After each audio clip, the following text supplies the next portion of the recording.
உறவுகளில் ஆண்கள் தங்களது உணர்ச்சிகளை கையாளுவதும் அதை வெளிப்படுத்துவதும் பல நேரங்களில் சவாலாக இருக்கலாம்.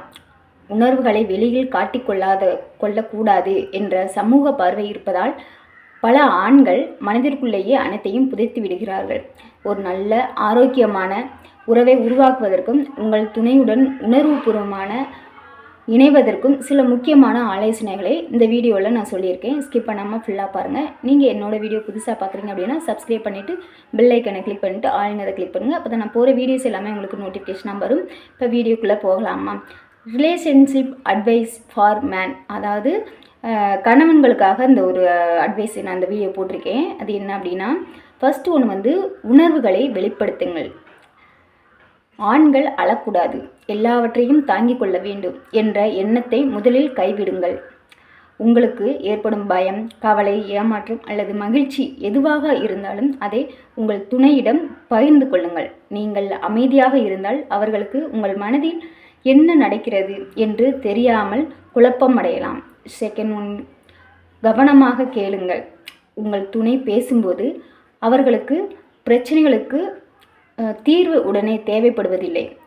பல நேரங்களில் தங்களை யாராவது புரிந்து கொள்ள வேண்டும், தங்கள் உணர்வுகளுக்கு மதிப்பு கொடுக்க வேண்டும் என்றுதான் எதிர்பார்ப்பார்கள். எனவே அவர்கள் பேசும்போது குறுக்கிடாமல் முழுமையாக கேட்பது ரொம்ப ரொம்ப நல்லது.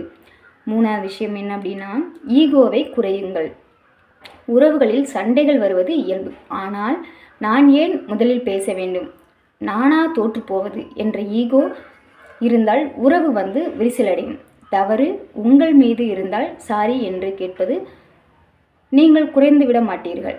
அது உங்கள் உறவின் மீதான மதிப்பைத்தான் காட்டும். ஓகேங்களா? பாராட்டுங்கள் மற்றும் அங்கீகரிங்கள்.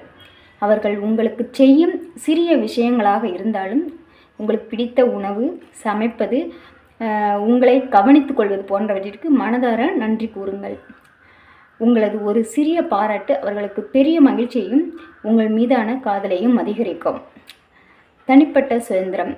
அன்பு என்ற பெயரில் அவர்களை முழுமையாக கட்டுப்படுத்த நினைக்காதீங்க. அவங்களுக்கு தோழிகள், பொழுதுபோக்குகள் மற்றும் தனிப்பட்ட நேரத்திற்கு மதிப்பு கொடுங்கள். அதேபோல் உங்களுக்கான தனிப்பட்ட நேரத்தையும் நீங்கள் எடுத்துக்கொள்ளுங்கள்.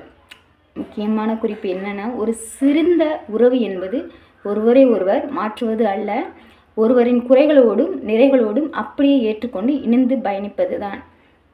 ஆக்சுவலாக இந்த வீடியோவில் நான் என்னென்ன சொல்லியிருக்கேன் அப்படின்னா, ஃபஸ்ட்டு ஒரு ஆண் அப்படிங்கிறது உணர்வுகளை வெளிப்படுத்தணும். ஆணோ பெண்ணோ அவங்களோட மனசுக்குள்ளே இருக்கிற கஷ்ட நஷ்டங்களை, பயம், ஏமாற்றம், பதட்டம் எது இருந்தாலும் சரி அவங்களோட உணர்வுகளை தன்னோட துணைக்கிட்ட வெளிப்படுத்தணும். அது ஹஸ்பண்டாக இருந்தாலும் சரி, ஒய்ஃபாக இருந்தாலும் சரி, அவங்கக்கிட்ட சொன்னால் தான் புரியும். அவங்களுக்கு எதையுமே தெரியாது. சரிங்களா? சொல்லாமல் எந்த ஒரு விஷயத்தையும் தெரிஞ்சுக்க முடியாது. அதனால் எந்த ஒரு விஷயமா இருந்தாலும் யோசிக்காமல் அவங்கக்கிட்ட ஷேர் பண்ணுங்கள். அதுதான் உங்களுக்கும் நல்லது, அவங்களுக்கும் நல்லது.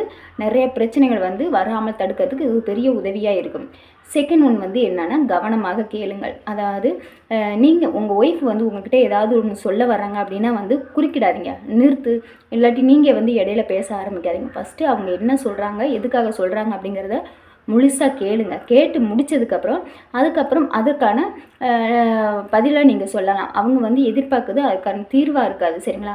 நம்மளோட கஷ்டத்தை நம்மளோட ஹஸ்பண்ட்கிட்டேயோ ஒய்ஃப்கிட்டேயோ சொன்னோம்னா அது நமக்கு மனசு ஃப்ரீ ஆகும் அப்படிங்கிற ஒரு எண்ணத்தில் தான் அந்த மாதிரி நினைப்பாங்க. ஓகேங்களா? அதனால் சொல்ல வர்றதை முழுசாக கேளுங்க. ஈகோவை குறைக்கணும். ஈகோனா, ஏதாவது சண்டை வருது, பிரச்சனை வருதுன்னா, நீ முதல்ல பேசி, நான் பேச மாட்டேன், இல்லை நீ தான் தப்பு பண்ண, நான் பண்ணது கரெக்டு அப்படிங்கிற ஒரு எண்ணத்தை தயவுசெய்து மாற்றிருங்க. ரெண்டு பேரும் நிறைய குறையும்.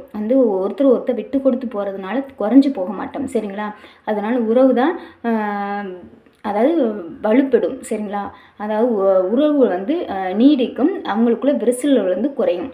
அதனால் ஈகோவை குறைச்சிறது ரொம்ப ரொம்ப நல்லது.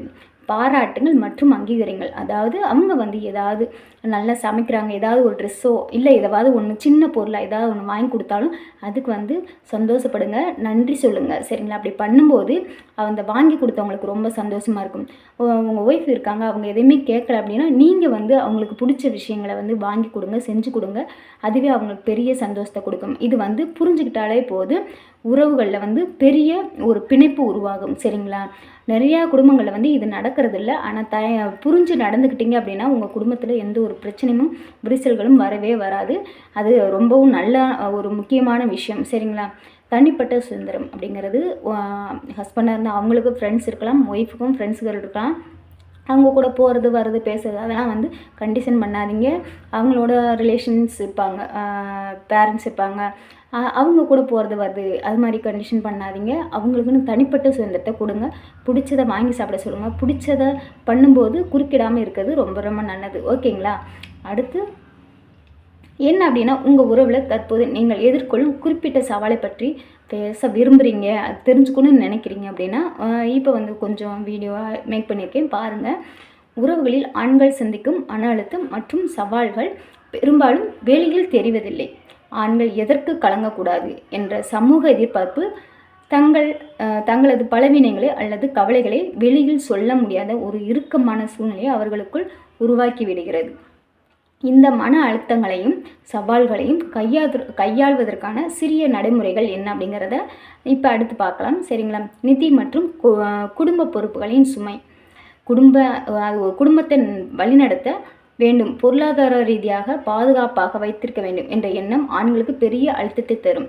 தீர்வு அதுக்கு என்ன பண்ணணும் அப்படின்னா, உங்களது நிதி நிலைமை, எதிர்கால திட்டங்கள் மற்றும் அதில் இருக்கும் சிரமங்களை உங்கள் துணையிடம் மறைக்காமல் பேசுங்கள். நீங்கள் தனியாக எல்லாவற்றையும் சுமக்க தேவையில்லை.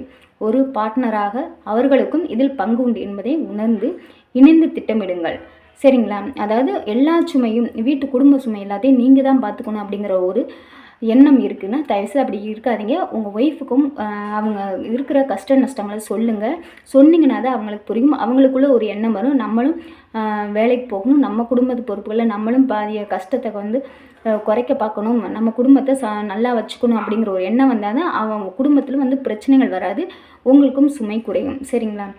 என்னை புரிந்து கொள்ளவில்லை என்ற ஏக்கம், தான் செய்யும் உழைப்பும் காட்டும் அன்பும் துணையால் அங்கீகரிக்கப்படவில்லை அல்லது மதிக்கப்படவில்லை என்று தோன்றும் போது ஆண்களுக்கு ஏமாற்றமும் மன அழுத்தமும் வரும். சரிங்களா? இதுக்கு தீர்வு என்ன அப்படின்னா, கோபமோ அல்லது சண்டையாகவோ இதை வெளிப்படுத்தாமல் அமைதியாக ஒரு நேரத்தில் பேசுங்கள். நீ இப்படி பேசும்போது அல்லது செய்யும்போது நான் அலட்சியப்படுவதாக உணர்கிறேன் என்று உங்கள் உணர்வுகளை வெளிப்படுத்துங்கள். அதாவது என்னென்னா, இப்போ வந்து உங்களுக்கு கஷ்டமாக இருக்குது, அவங்க பேசுகிறது பிடிக்கல, அவங்க யார் கூடயாவது பேசுகிறாங்க பழகுறாங்கன்னா அது உங்களுக்கு பிடிக்கலன்னா, இப்படி பண்ணக்கூடாது, இதை செய்யக்கூடாதுன்னு நம்ம அடாவடியாக பேசினோம்னா அது சண்டை பிரச்சனைகள்லாம் வந்து முடியும். ஆனால் இது நீங்கள் இப்படி பேசுகிறது எனக்கு பிடிக்கல,